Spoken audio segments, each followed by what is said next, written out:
Okay, on this worksheet, as you can tell, there's question 4 with a graph, and then number 5, 6, 7, and 8.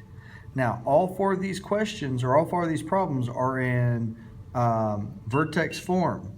So we're going to take a look at this one. We're going to graph it, and then from the graph, we're going to create a table. So first of all, remember, in Vertex form, I need the X and I need the Y, okay? So if you remember, the X is always opposite, so that's going to be a positive 1, and this one is going to be the same, so this is negative 3.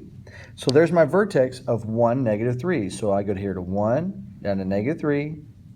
Now, remember, once you document your vertex, you have an axis of symmetry. So go ahead and log in. Oops. Go ahead and do your axis of symmetry. Now, there's your axis of symmetry. What you're going to do is you're going to plug in a point. So notice X is at 1. Well, we're going to go negative. We're going to go to 0 and 2.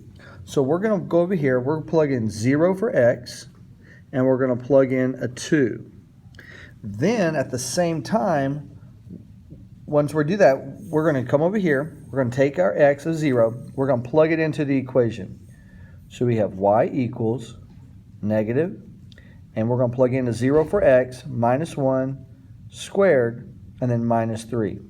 And we're going to solve for Y. So Y equals, well, 0 minus 1 is negative 1, and negative 1 squared is 1. So what you essentially have is negative 1 minus 3, which happens to be negative 4.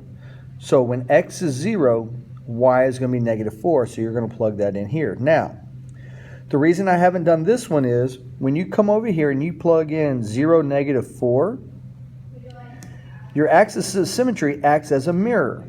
So if this is 1 unit away this way, then on the other side, 1 unit away is another point. So when X is 2, Y is also negative 4. So X is 2, Y is negative 4. Now, we're going to go one step further. We're going to go to negative 1. And we're also going to go to 3. So as you can tell, the graph is starting to go this way. Okay? So let's go to negative 1. I'm going to plug in negative 1, and I'm also going to plug in 3. So when I plug in negative 1, same thing should apply. Y equals negative 1 minus 1 squared, and then minus 3. Well, a negative 1 minus negative 1 is a negative 2. So you get Y equals negative 2 squared minus 3. Now, negative 2 squared is a positive 4.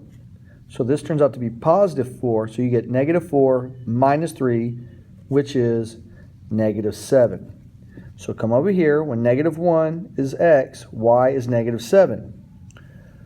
Well, if you notice, here's negative 1, 5, 6, 7. And again, if it's 2 units away from the axis of symmetry to the left, it's also 2 units away from the axis of symmetry to the right. And that's going to also be 3, negative 7. So 3, negative 7.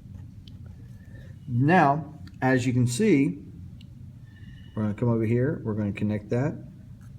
And we're just going to finish up our graph. Now let me make it a little bit nicer. All right. And that's all you have to do for that problem.